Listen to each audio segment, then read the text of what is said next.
Hi there, everyone. So if you're watching this, it means you're not in our second class of our time leading up to the SAT. And as I said, right, normally, we won't be doing these supplementary sessions, but I understand with the date change, it might be necessary for some of you.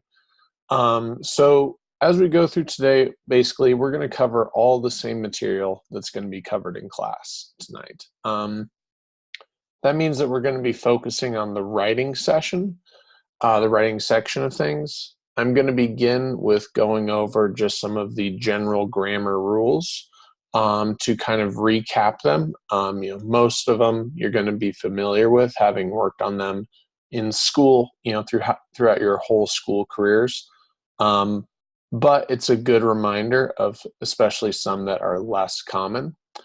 Um, for these grammar rules, this is going to cover about 99% of grammar rules on the test. Every now and then there's going to be, a weird one. But if you know all the ones you go over today, you're going to be in very good shape. After we go through those, we're going to go through some grammar rules. We're going to go through some word choice. We're going to go through some logical flow of ideas. After going over all that, we're going to go through two sample passages. So just like we did on our first night of class with the reading, how we learned about it, discussed strategies, then went over two passages, we're going to do the same in this session right now. Also, just kind of a disclaimer, this won't go the full 2 hours that a normal class would. The material will be the same just because I won't be pausing for people to do their work, or there won't be the interaction of questions like we would normally have in a class. So don't be alarmed when you see that this posting is less than 2 hours. You are still getting all the material that you're going to need. Also, I will kind of make a note of when we're about to work on a passage, to say, okay, we're about to work on these questions. Feel free to pause me for a second, go through them, before we recap them, if you'd like to do it that way.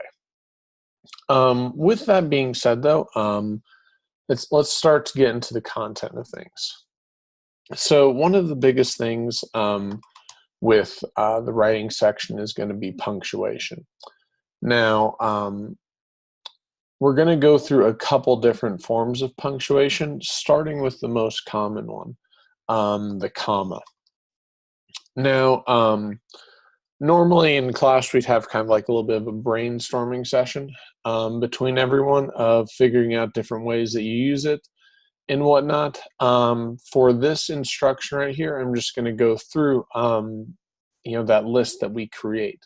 So speaking of lists, the very first thing is going to be a list. Commas are used to separate items in a list. So, for example, I like to eat apples, oranges, and bananas. And each one of those items is separated by a comma because we're in the middle of a list. Every item within a list is going to be separated by a comma. That's probably the most common usage of it. I'm sure all of you are accustomed to seeing that at some point in your school careers. Next up, for proper use of commas, is going to be combining two independent sentences with the help of a fanboy, or I should say with the help of fanboys. Now, to recap for those of you who may have forgotten, fanboys is just simply an acronym, also called conjunctions, that consists of for, and, nor, but, or, yet, and so. All 7 of those words can be used along with a comma to separate two independent ideas. So, for example, let's say we had two independent sentences. We went to the beach. we had fun. Those could also be combined with an and to say we went to the beach, comma, and we had fun. We notice right here that on each side of our comma and, so I'll highlight that right there, underline it in red for everyone. On each side, we have an independent sentence that could stand on its own if we wanted it to. In this case, they're highly related, so we just keep them together. Moving on from that, though, we can also use commas to separate the independent part and the dependent part of a sentence. Now, this can work two ways. We can either have an introductory clause followed by an independent sentence, or we can also have an independent sentence followed by a dependent idea. So I'm going to go through a couple examples right there for everyone. So if we're continuing that conversation about the beach,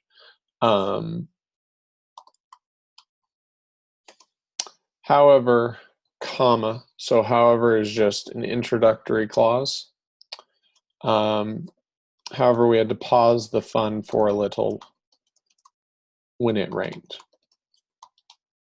So we had to pause the fun for a little when it rained, an independent idea. Right before that, our dependent part, that however, being set off by a comma. Now, you can also do this at the end. It doesn't have to be at the beginning. Most commonly, those words are at the beginning, but you could have just as easily switched this, right? And say, we had to pause the fun for a little while when it rained. However, now in this case, I'm just using an introductory phrase or a transition phrase as that dependent half. It doesn't have to be just one word, but always be checking to see, okay, where my punctuation is. If both sides are independent, we're going to use a comma conjunction. If one side's dependent, it's just going to be a comma for one of those. All right, wonderful. Now, it's definitely not the only way that you can go about using commas. So I'm going to go with a move in next to information that is not critical to sentence structure. Now, for this can also be called like the fluff of a sentence. I've heard a lot of English teachers use that word. But let's go through an example. So I could say, Chris is the teacher of the class. Now, I could also say, Chris, comma, from Colorado, comma, is the teacher of the class. Now, that from Colorado part, which I'm going to underline right here, is the part that's not critical to sentence structure. However, it's useful to know. We'll talk about later keeping things short and simple, but sometimes extra information is good. You get to know a little bit more about me by saying from Colorado right there. But the sentence could operate perfectly fine without it. So you put those double commas around that information. Now, that's not the only one that you can do. You can also use dashes. So Chris dash from Colorado dash, or parentheses. Chris parentheses from Colorado parentheses. All three of those are valid, either by going double commas, double dashes, or double parentheses. The important thing is that you stay consistent, that if they give you one form of punctuation, you match it. That means if they open with a comma, you close with a comma. If they open with a dash, you close with a dash. Open with parenthesis, close with a parenthesis. And that will become a theme as we get into writing style, but we really want to be consistent whenever possible. Okay, so that's going to be a lot of the uses of commas right there. It's not a complete list. We'll get into them more as we go along, but that's going to be about 90% of comma usage right there. So to recap, whenever we have two clauses, check to see if they're both independent. If they're both independent, we're going to need a comma conjunction. If one of them's dependent on the other, we can just go with a comma. No need for that fanboy or conjunction. Also, when we're doing information not critical to a sentence, we match our punctuation. So double commas, double dashes, double parentheses, etc. All right, so I'm going to clear the board right here. If you weren't done writing, just pause it, or rewind. That's the one advantage of the pre-recorded versions. So what I'm going to move on to next in terms of punctuation is going to be the semicolon. So semicolon is going to be our punctuation that is a dot above a comma. Now, the semicolon is an alternative to comma fanboys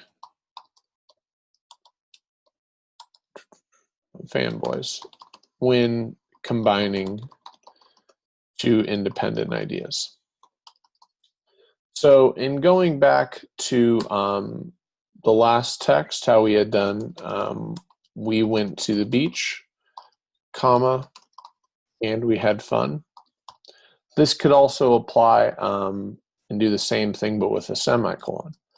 We went to the beach, semicolon, we had fun. In this case, both of these are 100% correct. You may have had teachers that preferred one over the other, but both are 100% valid on the SAT. If they make you choose between the two of them, it's going to be whether or not one of those fanboys is already in place. If the word "and" is already in there, for example, go with comma. If it's not in there, go with a semicolon. But either way, in general, they want you to be able to know that you can use both of those to combine two independent sentences. And that is going to be the number one key for semicolons, is that it must be two independent ideas. Two independent. Both halves must be able to stand on their own. If they can't, we can't use a semicolon. We'll eliminate that right off the bat as possible punctuation. Now, with that in mind, there's something similar to the semicolon that serves a different purpose. That similar punctuation is the regular colon, the one with two dots. Now, with semicolon, it had to be two independent ideas. The colon is going to change that, and it's going to be independent idea, colon, dependent information. Now, I keep that vague on purpose by saying dependent information. A lot of times this is going to be used to start a list, but a list can be of just one thing. Or it can even almost be like almost a full sentence on its own, but it's describing the previous sentence. So I'll start off with the most common one of just a general list. If I said there are 3 primary colors, that's an independent idea right there. We could stop it as a sentence right there. But if we put colon, we could then list out what those colors are. Red, yellow, and blue. As I mentioned, it also doesn't have to be a complete list of multiple items. It could just be a list of one thing. So like, let's say there was one person that Voldemort did not want to see, colon, Harry Potter. Still independent idea, colon, more information describing the previous sentence. So there's two examples right there. The key is that what follows the colon is extra information related to that previous independent idea. And then we end the sentence right there. You're never going to have a colon in the middle of a sentence. It will always be the last thing. Now, there are exceptions to this. So just as we talked about how you do either or with the comma fanboy or the semicolon, you wouldn't do both. There are also some things I like to call verbal colons. So phrases including such as, including, for example, etc. So if we go back to that very first sentence of there are three primary colors, or you could say another one, which are, and then red, yellow, and blue. If we use one of the words I used in parentheses right there, there are many types of fruit, such as apples, oranges, and bananas. In either situation, you could have used a colon instead of that verbal phrase. Either one's going to be perfectly valid. It's just a matter of preference. And on the test, they'll test it in both ways of doing it with a verbal colon, a phrasing that indicates information is following, as well as just with a regular colon. And they're also going to do it where they give you an example of both of them, where both of them are out there as possible options. And you're forced to basically choose that we can't have both. So all of those are going to come up as possibilities on test day. So I'll let everyone, about to clear the board right now. So, hey, don't freak out if you're not done writing. Just pause it or rewind it as necessary. So moving on to some other types of punctuation that are maybe a little bit less common, but can be tested as well. We'll start off with quotation marks. So most common form of this is going to be so-and-so said, comma, and then their quote. Probably how most of you have used this. This can also be used for quoting material from another source. Think of this as when you cite text when you write essays at school. Won't be as much tested on that as far as like the quoting of material, but I have seen it where it's not just a person who said it, but maybe like a newspaper or, a TV station or something. There you'd also put quotes, giving possession of that statement to whoever said it. The other way that it can be used, once again, not going to be super common, but coining a term. So for example, if I said the Dark Ages with Dark Ages in quotes. So if you just said Dark Ages, that could mean a lot of things just because, dark and ages are two English words that can mean a lot of things. But when combined and in quotes, especially when given explanation, we're going to be referring to basically the Middle Ages in Europe. So think of the period of such and such year to such and such year in Europe was known as the Dark Ages in quotes. And then from then on, later in the text, you could refer to it either with or without quotes, but it's just a way to coin a term that on its own might mean something else, but when named for something can be given extra meaning. Like I said, that one though won't be super common on the test. You might not even get one of those every single test. I'd say in general, quotation marks themselves, there's only going to be one question about quotation marks over the entire part of the test. It's just something to be aware of. Not top priority as like commas, semicolons, colons were. Another form of punctuation is going to be the apostrophe. So for the apostrophe, it serves two purposes. So for contractions, for example, you could combine did not into the form didn't with an apostrophe between N and T. This can also be done to show possession. Now, what I mean by that is I'm going to list 4 words right now, all very similar. It's going to be student, students, student apostrophe S, students apostrophe. Student, no S, no apostrophe is just the singular noun. Students with an S, no apostrophe is going to be the plural noun. Students with an apostrophe between the T and the S is going to be singular possessive. Students with the apostrophe after the S is going to be plural possessive.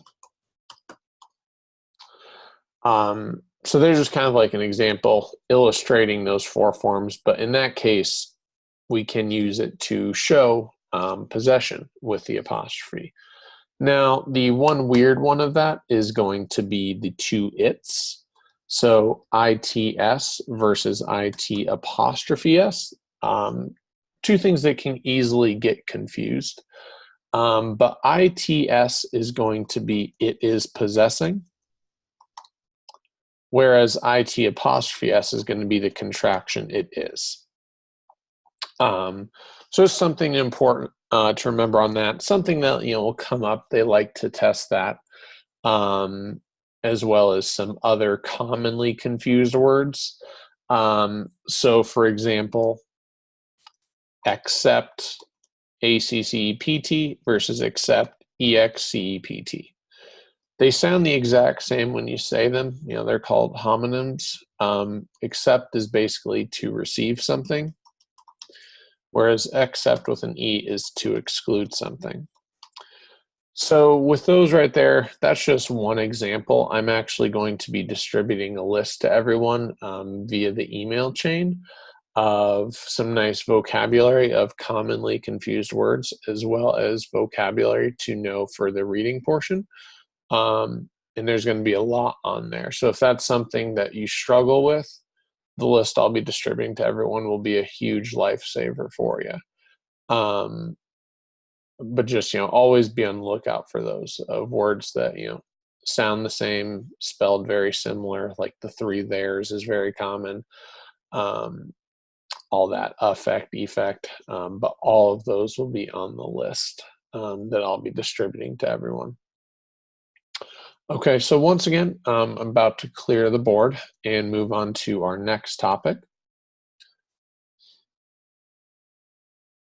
So our next topic is going to be dealing with introductory/transition phrases.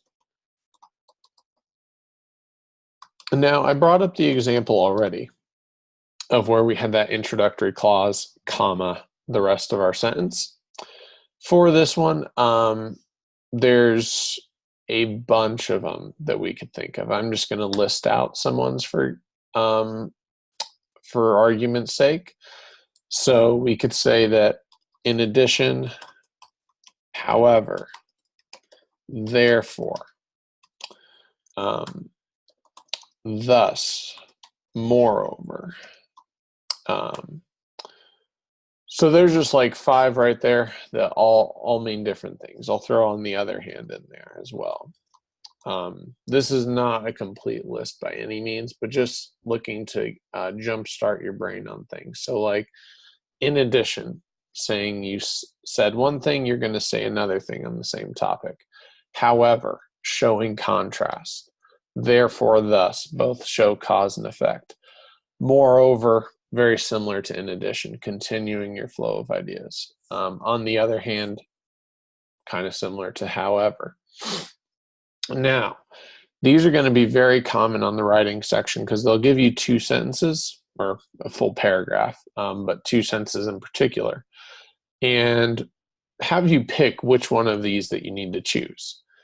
Oftentimes you can almost predict the answer, and if it's not a possible answer, then you start looking, okay, what's similar to my answer? Very similar to what we talked about on reading, when picking vocab on reading. So I'll give an example right now. There were storm clouds on the horizon. And then we have a transition phrase right here, followed by Jim went to hike up the mountain anyway. Went to hike up the mountain. So 2 sentences, there were storm clouds on the horizon. Jim went to hike up the mountain. Now, right off the bat, we want to see what's our relationship. So we're reading the sentence before, there are storm clouds on the horizon. We're reading the sentence after our transition word, Jim went to hike up the mountain. Determine the relationship between the 2 sentences, what we're going to do next. And we see, okay, logically, maybe not the smartest decision, right? If you're going for a nice hike, right, probably want it to be a nice day, right? And then you put in, the danger aspect if you get caught in the storm, right? Definitely some contrast going on. So the phrase that's going to be most appropriate right here would be something along the lines of, however, because we're contrasting 2 ideas. So that's an example right there. But in general, the most common ones are going to be either a contrast, a continuation of ideas, or a cause and effect. And we'll go through some examples as we go through the test at the end of this video. Also along the lines of writing style is going to bring me to my next point of logical flow of ideas. So, and this will make a lot more sense once we actually get into some test problems.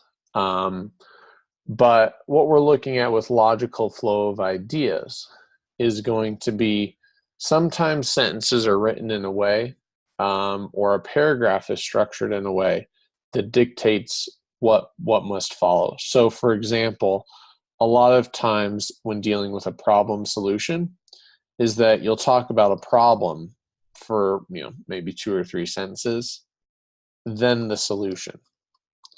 If we were adding a sentence, we wouldn't want to add a problem at the very end of our paragraph when we've been talking about solutions. We want all of our problems together, then all of our solutions together. Also, something very common is past to present. Talking about the past, then the present. We don't want to be switching back and forth every other sentence between the past and the present. Also, sometimes you say a sentence and automatically the reader expects something to come up. So like we could say there are many ways that one can travel from city to city. And as you read that, you think to yourself, well, I'm expecting another sentence on that topic. I'm expecting the next sentence to talk about those ways that you can travel from city to city. So something that might logically follow that is that one could fly, drive, or take a train. A logical follow-up to the previous sentence. And in isolation, those can seem either really basic or not make as much sense. As we get into the test, it will make more and more sense when we're able to go through a lot of examples, throughout the next 4 weeks in class, as well as on your own self-study. But I just wanted to bring that up as something to be aware of.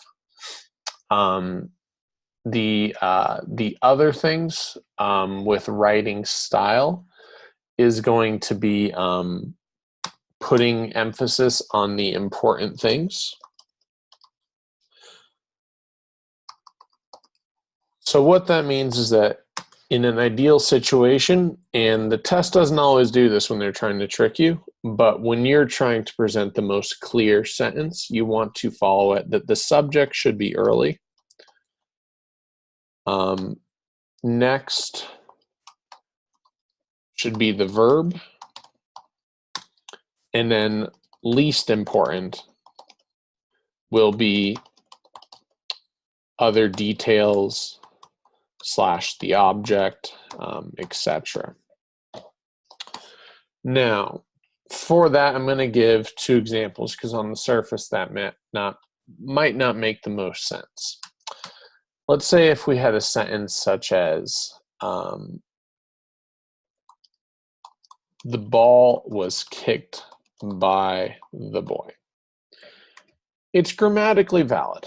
I'm not saying that that is a horrible sentence, but it could be improved. It could be improved if we said, the boy kicked the ball.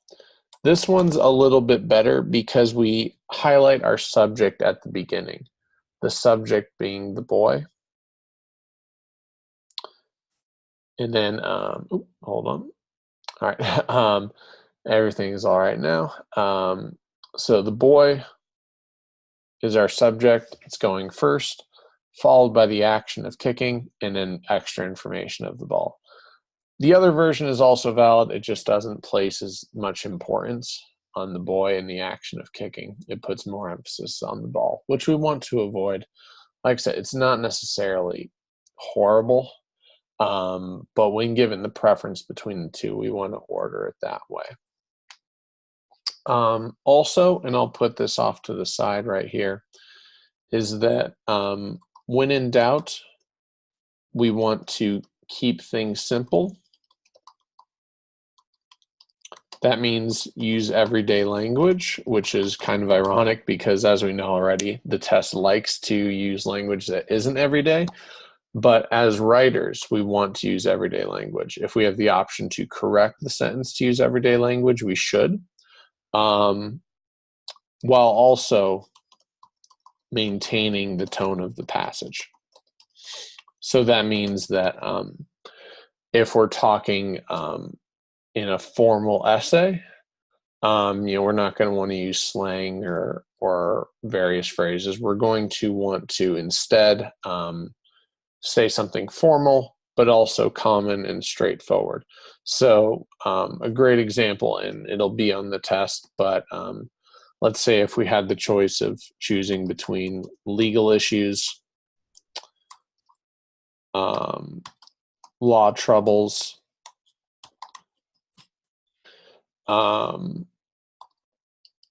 or interactions with the law.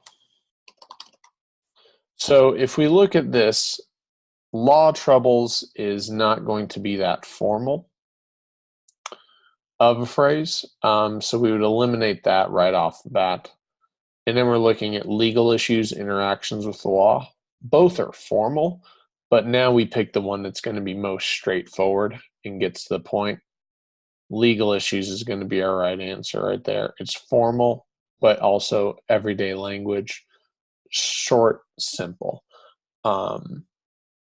So that's just an example right there. I'll also right below us, basically put keep things simple, avoid repetition or unintended contradiction. And this will make more sense as we get into some example problems to go through, but just some big picture things to concern yourself with. Okay. And I'm going to clear the board again. One more topic before we move on to some sample test problems. So clear that right there. Lastly, I'm going to talk about verb tense and agreement. Once again, this could be a long conversation because there are many, many examples of verbs, tenses, subject-verb agreements, but I'm going to give us the shortest, simplest rules that if we can remember these, keep these most important, you're going to be in very good shape. The first one of these rules is to keep verb tense consistent. Now, what this means is that the test will provide. The test will provide other verbs that the subject is doing. It is our goal to match that. So what that means is that if in past, stay in past. If in future, stay in future, etc. And we'll get to go through some of these today. If let's say we had the girl read and blank, and we had some options right there. And let's say we had study, studied,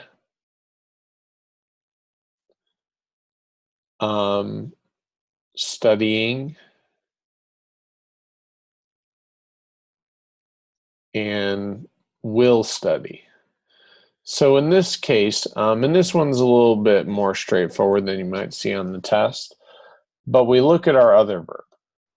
Our other verb was read, which is just standard past tense.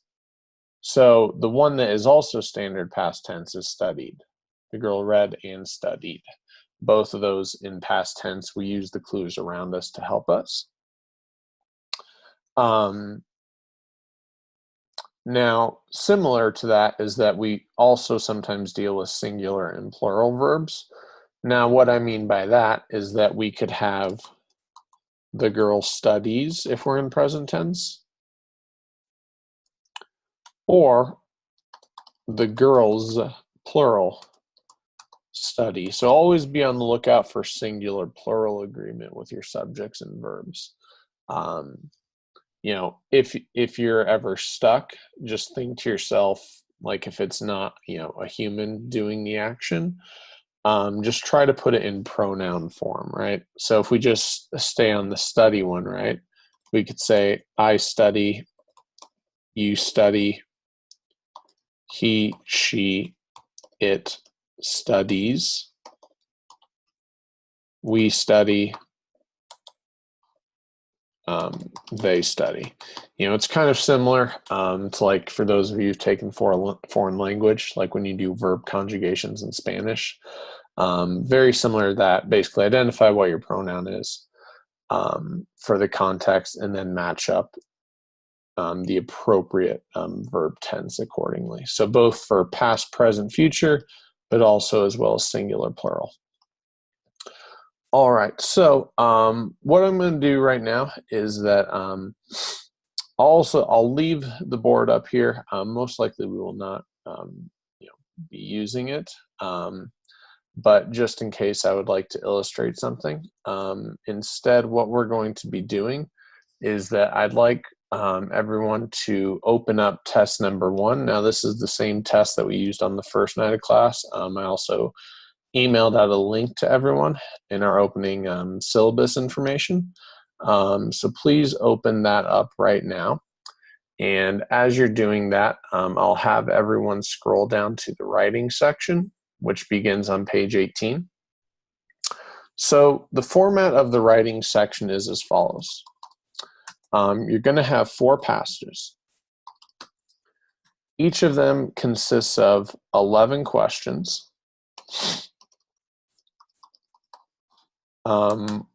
Which means in total, there are 44 questions, and you have 35 minutes in which to do them. So it moves pretty fast.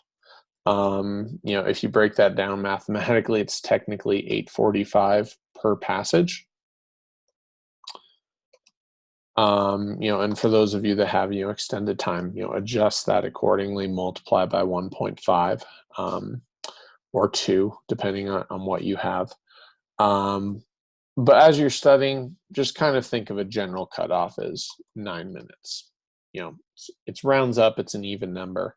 If you can get under 9 minutes, you're going to be good.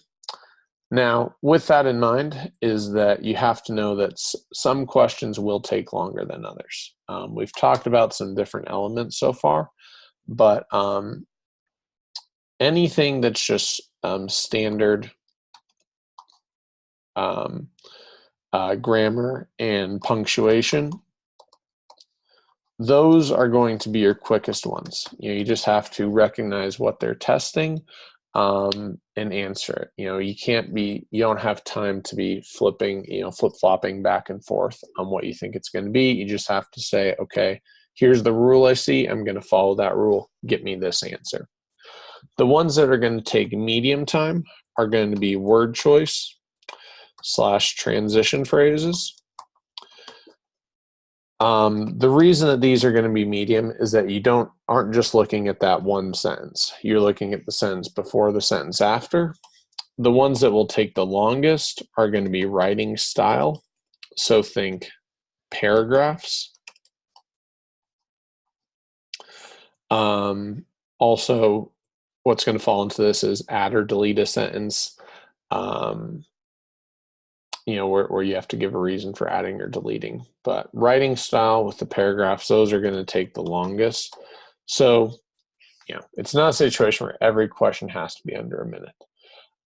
We know that if you have to read a whole paragraph, that's going to take you longer than a minute to answer that question. That's okay. But just know that, hey, that time gets made up on just a standard grammar and punctuation, for whether there's a comma or whether there's a colon or a semicolon, something like that, where you're just looking at one sentence. That's where you're going to have to make up your time. Now, the other thing, just kind of a disclaimer on this, is do not, and I capitalize that right there, do not read the whole passage. There's just simply not enough time. We talked about on the reading section of trying to cut down, reading time, and that's when you're given 13 minutes to read a passage and do all the questions. Here you're only given 9, which means there is not time to read the whole passage. You will only read the minimum. So that means standard grammar and punctuation, you're just simply reading one sentence. I'll put that right here. That's one sentence. Word choice transition phrases, max 2 sentences to gain context. The writing style paragraphs, those are longer. Sometimes you have to read up to a paragraph. Or alternatively, if they're trying to rearrange paragraphs, if rearranging paragraphs, look at topic sentences. But for these, even here, we're trying to keep it as minimal for reading as possible, just for the sake of timing, because that's half the battle on the test. Okay, so with that in mind, this is where we transition over to the test part of things. This is where in class, I know in my lecture right there, we would have definitely had some questions as they get brought up. I tried to explain things in as much of a general way to minimize the need for questions, but I understand there always are. Feel free to come into our next class, open up our next class with questions that didn't make sense in my lecture right there. But what we're going into now is where it would really slow down, where people would be doing these questions individually on the test. What I'd suggest is a very easy way is that you have 2 options. Either just do these one question at a time, and then play my feedback for that question, or also feel free to, do one passage at a time. Do 11 questions. Pause me while you do that, and then resume play once you've done 11 and would like to hear the explanations for them. So in this second half of our lecture today, I'm going to be going through the first 2 passages, the first 22 questions of test number 1 on the writing section. So if you're working on this as we go, this would be the time to pause me. And then once you're ready, resume the video to hear all the explanations. All right, so for those of you that are now ready to proceed, we'll be going on to the questions. So as we see in our first passage, there's a good 10 lines right there with nothing on them. No questions being asked about them. We skip ahead. We skip down to page 19, and we see our first number right there, which, just kind of an important thing right here is that when we have our number outlines, where we have this number with a black box around it, so something kind of similar to this. I'll do a rough shade right there for everyone. But something like that, that's going to be referring to question numbers. So matching up with the question numbers on our right. So right there we see number 1 we see word choice. Given these solutions as well as the many health benefits of the food, the advantages of Greek yogurt blank the potential drawbacks of its production. Just like we did with reading the other day, evaluate what makes sense right there. Well, we're comparing pros and cons, or advantages and drawbacks. Right off the bat, you usually think about something like weighing pros and cons as a common phrase. Sure enough,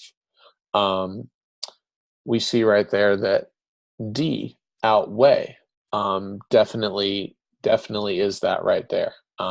You outweigh the advantages compared to the disadvantages. On the other hand, defeat, outperform, outdo, those all have more of a competition context to them, where in this case, outweigh is the most appropriate word. So what I'm going to do also is, just as I go along, be writing the answers live. So in case, you get distracted or want a visual part of it too, 1 is D. Okay, now for our second one right here, of which choice provides the most relevant detail. Also, before I move on, we'll notice that we see things that are these brackets. So I'll put that off to the side right here. When we have a bracket in a number, those are going to be referring to sentence numbers. So that's sentence numbers. So just, don't get confused, with questions when you see that, or later on when they ask for sentences, that's where we're looking at. So sentence 1, bracket 1, the main environmental problem. Also, when you have dash numbers, that's going to be referring to paragraph numbers. So just something to be aware of, so that, nothing about the format of the test is confusing. With that being said, though, we'll kind of resume where we were at. So for number 2, which choice provides the most relevant detail? Anytime you have something phrased in this manner, all of them are going to be grammatically valid, but we're looking at the context. So in this case, we need to look right before and right after to see. Sentence 3, to address the problem of disposal, farmers have found a number of uses for acid whey. The key right there is uses. That means that we're going to need to have multiple uses following this up. If there's one that just have one use, that's going to be incorrect. But we also check after and see, okay, well, maybe is that second use in this following sentence? The sentence after, sentence 5, if it is improperly introduced into the environment, acid whey runoff can pollute waterways.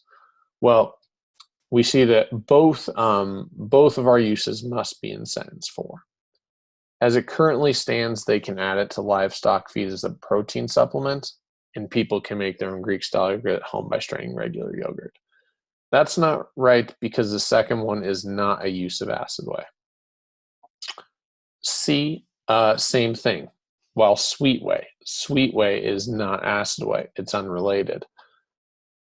D, they can add it to livestock feed as a protein supplement, which provides an important element of their diet. That sounds good. It's on subject. Only problem is it's still only one use. Our correct answer for 2 is going to be B. because not only do they use it as a livestock feed as a protein supplement, use number one, they also convert it into gas to use as fuel and electricity production, use number two. So that is the most relevant detail because it provides two uses. Moving on to number three. So for number three, this is now just standard grammar right here, standard grammar punctuation. If it is improperly introduced into the environment, acid way runoff can pollute waterways, and then it goes on with the rest of the sentence. We look at our answer choices, and we see the two differences are between verb tense and whether or not there's an apostrophe. As the sentence is written, we know there should not be an apostrophe. The waterways are not possessing anything. That leaves us with A and C. Now we say can pollute waterways or could have polluted waterways. Can pollute is going to make the most sense because they said if, that is talking about the future as opposed to could have talking about the past. So 3 will be A. 4, also just standard punctuation. Yogurt manufacturers, food scientists, and government officials are all working together. Here, we're right in the middle of a list. When we do lists, we do item, comma, item, comma, item, comma, and our last item. The one that accomplishes that is going to be C for number 4.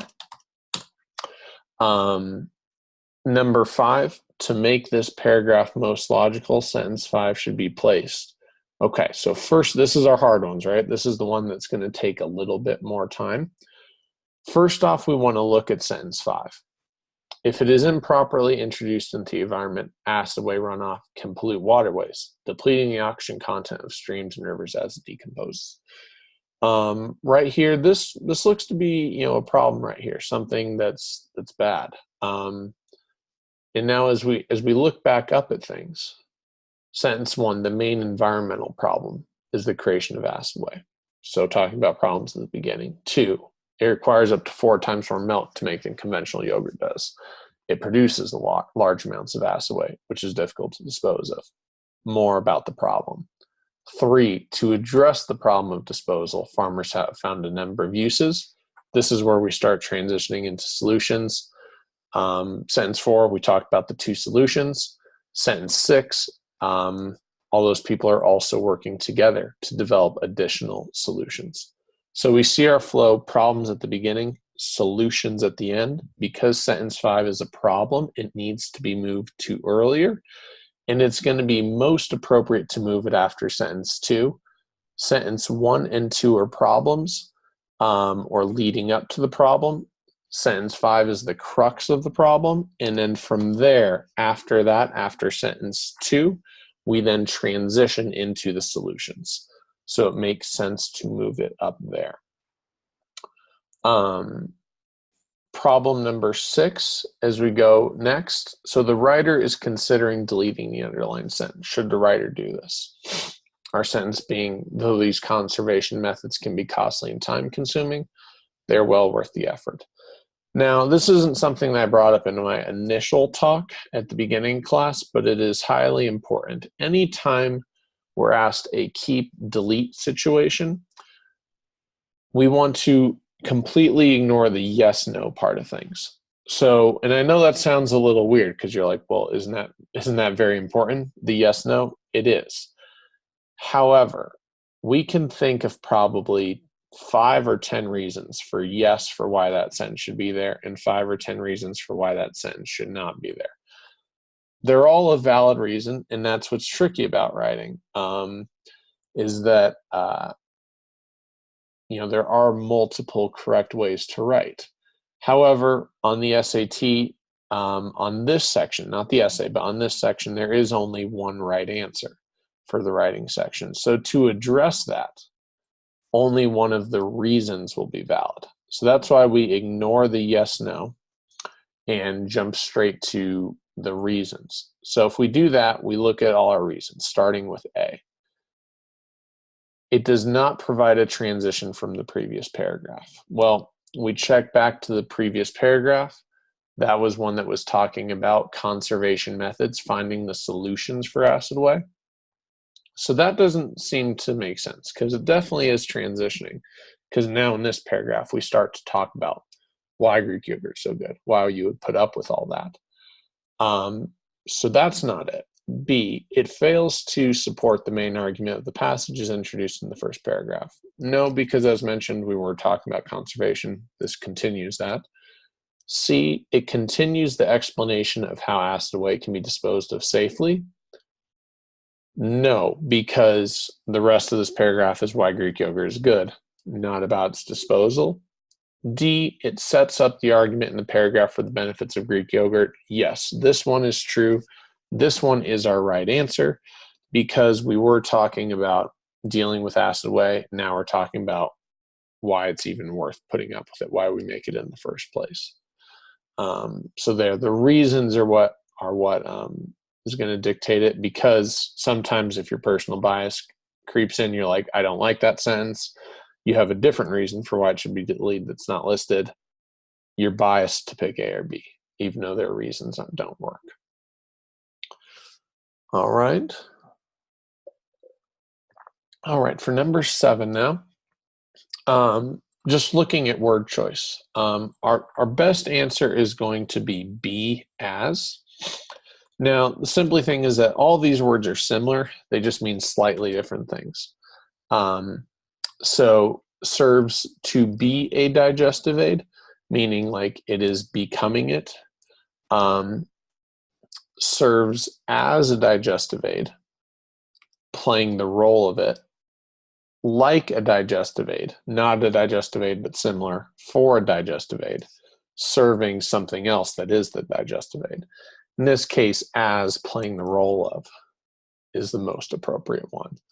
So there are 4 similar words, just slightly different context and connotations associated with them.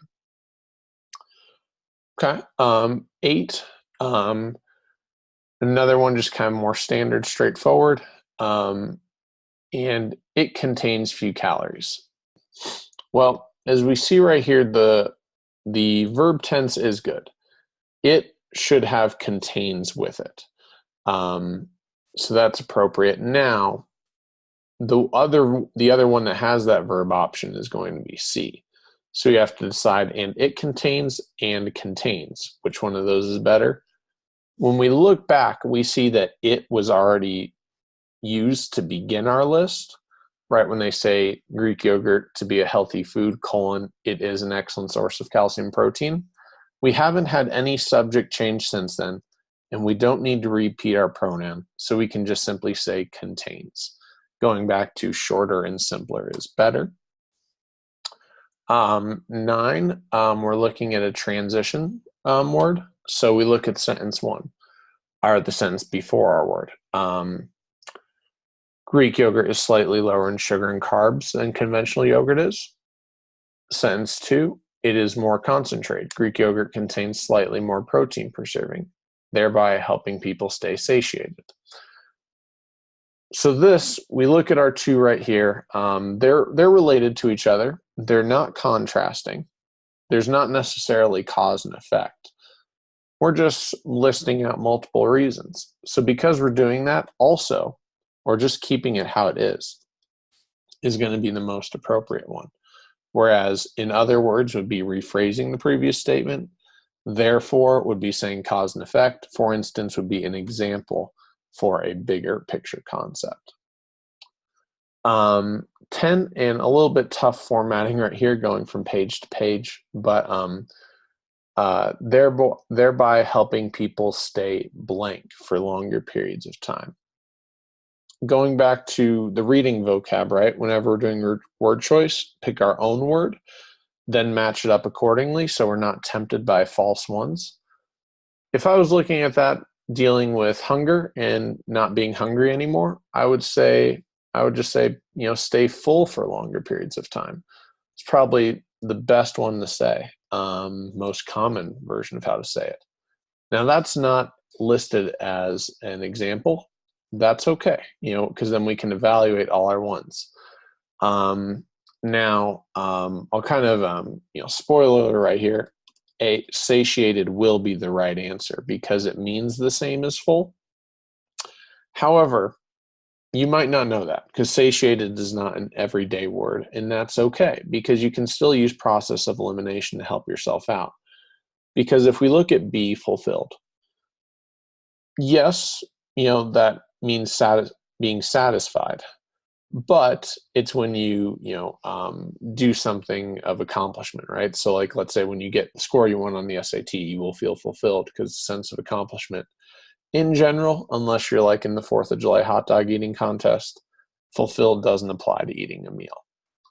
C, complacent, you might feel complacent after eating Thanksgiving dinner, but in general, just if you're full doesn't always mean complacent. And D, sufficient meaning good enough, also not what we're looking for. So by process of elimination, even if you didn't know what satiated meant, it's the only one that it can be, and it does mean full. Basically satisfied in referring to either food or drink. So 10 will be A. You can do that either way, either by knowing satiated or by process of elimination. 11, more kind of straightforward, just looking at the one sentence. Because consumers reap the nutritional benefits of Greek yogurt and support those who make and sell it.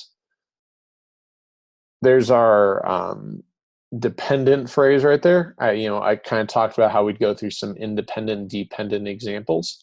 The use of because right there creates dependency with the other clause. Comma, farmers and businesses should continue finding safe and effective methods of producing the food. 11B. Now, on this, probably if we were free writing this ourselves, we would have flipped the clauses and said, therefore, farmers and businesses should continue finding safe and effective methods of producing the food. Or sorry, let me take that back. We would have flipped the clause and said, farmers and businesses should continue finding safe and effective methods of producing the food because consumers reap the nutritional benefits of Greek yogurt. So don't be rattled if they flip-flop the order of the clauses. That's fine. It happens. It's okay. You're kind of taught not to begin sentence with because, not begin sentence with but. I'm not saying you need to do it because your English teacher will probably get upset at you for doing it, but technically it is grammatically valid. It's okay if it's there on the test. Just flip-flop the clauses, to make more sense in your head. But most importantly, because and therefore mean the same thing. That's repetition. We don't want to say both of them. So that's why it's B. So moving on, this would be the time, if you grouped it by passage, to pause me again before we move on to questions 12 through 22 that we will wrap up today with. So as we look at this, question 12, which choice most accurately and effectively represents the information in the graph? On writing, we always assume the graphs and charts are true. They will also phrase the questions to make it so that the graphs and charts are true. But for writing, always assume that going in. In this case, 20 degrees is not the lowest temperature on the chart. The lowest temperature on the chart is 12 degrees at March 5th, which is B, 12 degrees, because we want to find the lowest one. If we go ahead to question 13, typically the ice sheet begins to show evidence of thawing in late summer. This follows several weeks of higher temperatures. They want us to combine it. The most simple, straightforward, while also grammatically valid way to do it is to just do comma following. In this case, we have an independent idea. Typically, the ice sheet begins to show evidence of thawing in late summer, comma, dependent idea, following several weeks of higher temperatures. Following several weeks of higher temperatures cannot stand on its own as an independent sentence, so it's okay to put a comma separating those two, independent and dependent in nature. 14 is going to be a little bit tricky for its transition nature. Because previous sentence, following several weeks of higher temperatures, the ice sheet begins to show evidence of thawing. Next one, in the summer of 2012, virtually the entire Greenland ice sheet underwent thawing at or near its surface by mid-July, the earliest date on record. Well, on the surface, we think, well, for example, makes sense. We're giving an example. But the key thing is right at the end when that says the earliest date on record, that's showing something that is not normal. It's an exception to the rule. So it's no longer an example of the idea above. It's however, it's contrast because it's abnormal B. That one's kind of buried, right? A little bit tricky, so always be on the lookout for those details. 15, that's going to be C, our double comma. So here we're describing Jason Box, an associate professor of geology at Ohio State. All of that is extra information about Jason Box, so we can put all of that in double commas and then continue on our sentence. But Jason Box believes that another factor added to the early thaw. Now, as we look at 16, this is where we get into our first colon semicolon usage. Now, as I reminded everyone at the beginning of this lecture, semicolons are for two independent sentences. Colons are for when we have dependent information following our independent idea. So the first thing to test would be look at the clause after, the dark snow problem. Not a complete idea, so it can't be a semicolon. We then go to our colon options C and D. The only difference, they add the word being in there. Being is another one of those verbal colons, I called them, right? Not the scientific term for them, but if you use the word being, you're already indicating that more information is going to follow.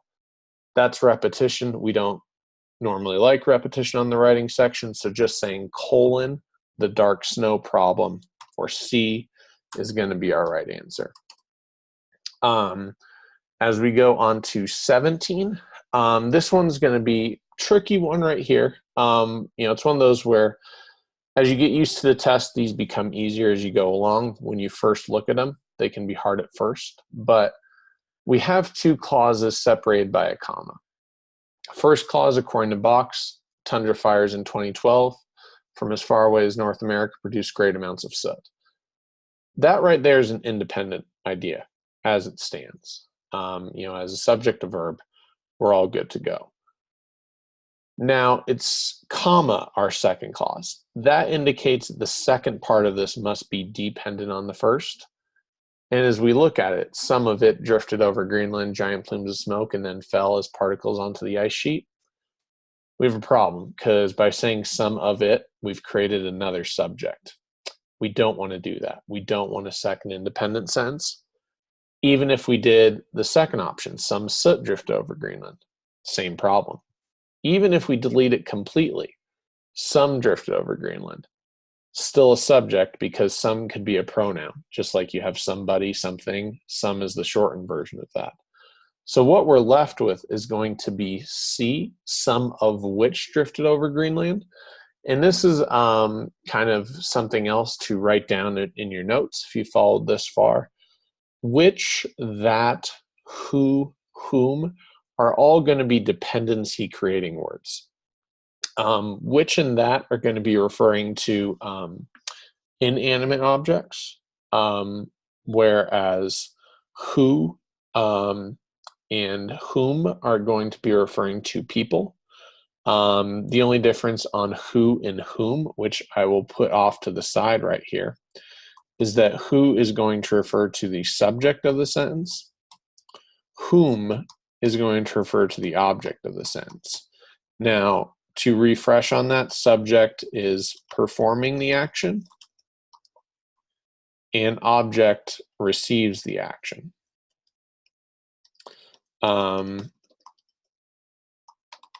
So for an example on that,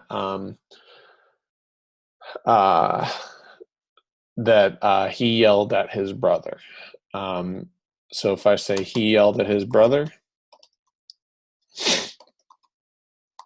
or actually we'll just say James. We'll make a name right there.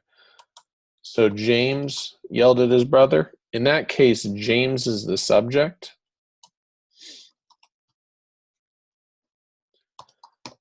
His brother is the object. And so just kind of like a example right there. So we would say James was the person who yelled at his brother. His brother was the person whom James yelled at. Whom definitely tricky. I feel like most people just, avoid using those two, words like the plague in their personal writing just because it's better to be safe than sorry. If we can get around it using another form, we tend to do that. But yeah, who versus whom, that's important to know on the test. Not going to be tested all the time, but it'll come up probably once a test. Okay. But moving on then, we'll go to 18. So moving on to 18 right here, fell, keeping it as it is going to be most appropriate because we look at the other verbs that are in our sentence. We have the word produced. We have the word drifted. Both of those are just standard past tense. Fell is also standard past tense, so we stay consistent with verb usage, with verb tense. 19, limiting blank ability to reflect the sun's rays. In this case, we have to find our subject first. The subject right here is going to be snow and ice. Tricky because it's two singular words, but because they're combined, we now have a plural that we're referencing. Plural possessive is going to refer to their, T-H-E-I-R, or D. A trap answer on this is picking B, because although that is the possessive form of its, we don't have a singular subject. We have two, so it has to be there as opposed to its. 20, if we go to 20, this is writing style. Which choice best completes the description of a self-reinforcing cycle? So a couple things going on right here. First, we have to think, okay, what is a self-reinforcing cycle? Well, if we break those words down, we can kind of get to the definition, which more or less is that something happens, which as a result causes it to happen again. I like to use kind of more of like the athletic analogy to this of if you're a runner, the more you run, the easier it is to run / the faster you run. If you go lift weights, the more you lift weights, the easier it is to lift that weight or the more weight you're able to lift. It's self-reinforcing. The action causes more of the action. And secondly, this ties back to repetition. I've talked about trying to be as short and simple and straight to the point as possible. Sometimes, though, they instruct us to repeat ourselves. This is an example. They want repetition. So as we go through this sentence, as the ice melts, original action, land and water under the ice become exposed. Since land and water darken the snow, this earth absorbs even more heat. Complete the cycle. Let's go back to the first action of as the ice melts. That's going to be D, leads to additional melting. Starting with one action, ending with another, completing a self-reinforcing cycle, which, as I said, I know it's repetitive. In general, we don't want to be. Sometimes they tell us we have to be repetitive, and that's the example. 21. This now, the exact opposite of avoiding repetition. The pattern box observed in 2012 may repeat itself again. Well, repeat and again both mean the same thing. So we can get rid of again and simply just say B, may repeat itself. The other ones with that for with damage is repeated by harmful effects, possibly is repeated by may. Just itself is the only one without any repetition. And then lastly, finishing up with a writing style for us, question 22. Sentence 4 should be placed where? Well, first we look at sentence 4. Box is currently organizing an expedition to gather this crucial information. First thing we think to ourselves when we hear that is, well, what is the crucial information? Because our sentence has to immediately follow that if we're referencing crucial information. As we read through the paragraph, we see that the most important information is found in sentence 5. When it says the next step for Box and his team is to travel to Greenland to perform direct sampling of the ice in order to determine just how much the soot is contributing to the melting of the ice sheet. How much the soot is contributing to the ice sheet is the most critical information of this whole sentence, or this whole paragraph, I should say. Therefore, sentence 4 must follow that of saying, determine just how much this is contributing to the melting of the ice sheet, Box is currently organizing an expedition to gather this crucial information in reference to that said contribution. All right, everyone. So as I said right there, looking at the time, about a minute, 10, minute 15 of what this supplementary lecture ended up being. As I said, don't be alarmed that it's shorter than 2 hours. If we're in class, there'd be a lot of interruption, a lot of interaction for questions that get brought up, as well as the time that you spent working on these two passages. So I assure you, everything that was in the supplementary lecture was also in class and vice versa. For those of you that weren't able to make class number 2, I appreciate you taking the time to watch this session, and hopefully I was able to answer all of your questions just like you were in class. As a reminder, the next class will be class 3, that math class, intro to math class. That will also be a Tuesday, so there will be another supplementary lecture for that. So be on the lookout for that. And then once we get through these 2 sessions, everything will just be in the normal classroom format. But like I said, for those of you who watch this, thank you for watching it. And I hope you were able to learn something, and I was able to help you out on the writing and language section. Hope all of you have a great couple days until I see you next. All right, have a good one.